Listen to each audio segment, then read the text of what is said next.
जो 6 रस हमने भी पढ़े थे विगत दिनों में। अब 7वां रस है बीभत्स रस। इसका स्थायी भाव है जुगुप्सा अर्थात घृणा। जब हृदय में किसी घृणित बात को सुनकर या देखकर हमारे हृदय में घृणा का भाव उत्पन्न हो जाता है, वहां पर बीभत्स रस होता है। जैसे अस्थि चर्म समुदेह मम तामेसी प्रीति जो होवे श्री राम मह तव पावे भो भीत। इसके अलावा दूसरा उदाहरण इसका है काक कंकलय भुजा उड़ाही एक ते छीन एक लय खाही। यहाँ पर भी बच्चों बीभत्स रस है। इसके बाद अगला रस आता है अद्भुत रस।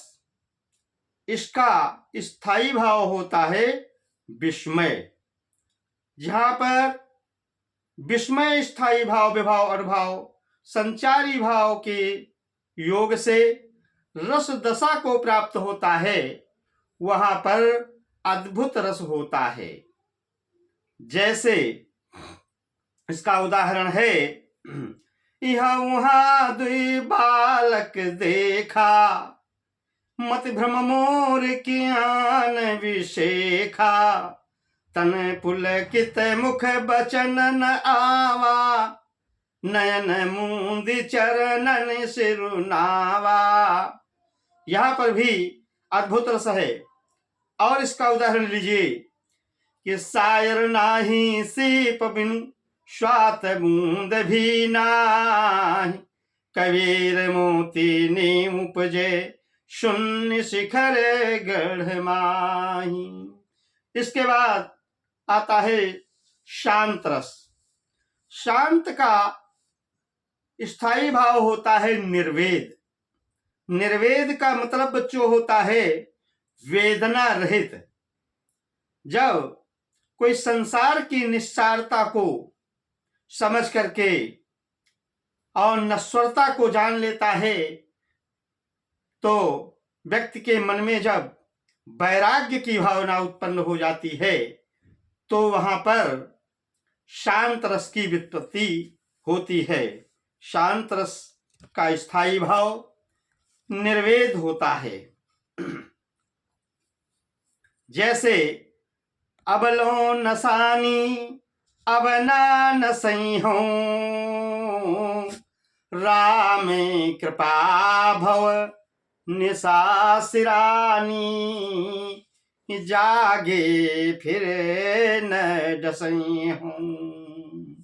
और इसका उदाहरण ऐसी मूढ़ता या मन की कि परिहरि राम भगति सुर सरिता आसे करते उस कने की।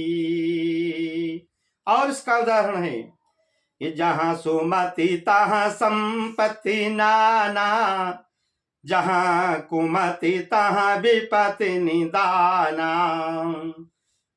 तो बच्चों ये शांत रस के उदाहरण है। इसके अतिरिक्त भी तमाम उदाहरण हैं जो भी देना चाहें दिए जा सकते हैं इससे संबंधित। और इसके आगे आता है वात्सल्य रस। वात्सल्य रस का स्थायी भाव होता है बाल विषयक रति। जहां पर पुत्र शिष्य अनुज आदि के प्रति रति का भाव उत्पन्न होता है, या इनको देख करके हृदय में आनंद आ जाता है, आनंद मिलने लगता है, तो वहां पर वात्सल्य रस होता है। जैसे जसुदा बार बार यूं भाखे है ब्रज में कोई हितु हमारो चलत गोपाल ही राखे कि जसोदा बार बार यूं भाखे, है ब्रज में कोई ही तू हमारो, चलते गोपाल ही राखे।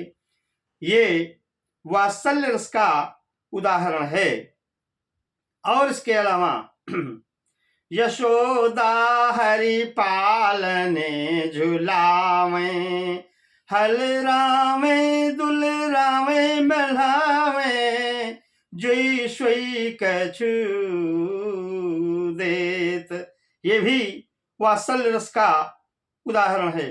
बाल विषयक जहां पर रति होती है बच्चों से और अनुज से, शिष्य से, इनके प्रति जब हमारे हृदय में आनंद उत्पन्न होने लगता है इनको देख करके, तो वहां पर वात्सल्य रस की अनुभूति की उत्पत्ति हो जाती है। सूरदास जी वात्सल्य रस के सम्राट कहे जाते हैं। तो जैसे किलकती कान घुटुरवन आवत, मणिमय कनक नंद के आंगन, बिंब पकड़ी बे धावत। यहाँ पर भी वात्सल्य रस है। और इसके बाद आता है भक्ति रस। ईश्वर के प्रति या भगवत विषयक रति ही इसका स्थायी भाव होता है। ईश्वर के प्रति जब रति का भाव उत्पन्न हो जाता है हृदय में, तो वहां पर भक्ति रस होता है। जैसे असुवन जल सींच सींच प्रेम बेल बोई, मीरा की लगन लागी होनी होश होई। ये भक्ति रस का उदाहरण है।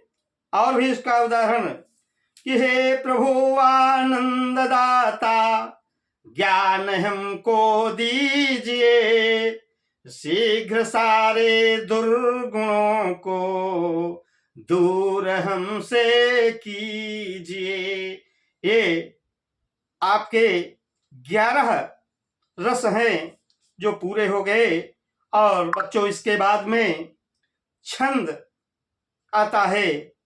छंद किसको कहते हैं इसकी जानकारी भी होना हमको नितांत आवश्यक है।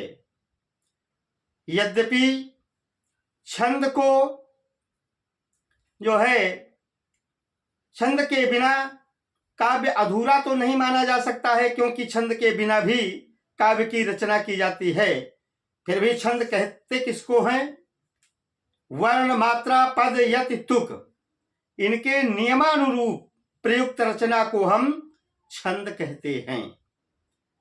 तो जिस प्रकार से व्याकरण भाषा का नियमन करता है, उसी प्रकार से छंद काव्य का नियामक है। छंद के अंग कौन कौन से हैं बच्चों? छंद के अंग सुनिए कौन कौन से हैं। वर्ण, मात्रा, यति, पद, तुक, गण, ये 6 जो है छंद के अंग बताए गए हैं। तो सबसे पहले आता है, सबसे पहले वर्ण आता है। वर्ण किसको कहते हैं? अक्षर को ही हम वर्ण कहते हैं। वर्ण 2 प्रकार के होते हैं बच्चों, लघु वर्ण और दीर्घ वर्ण।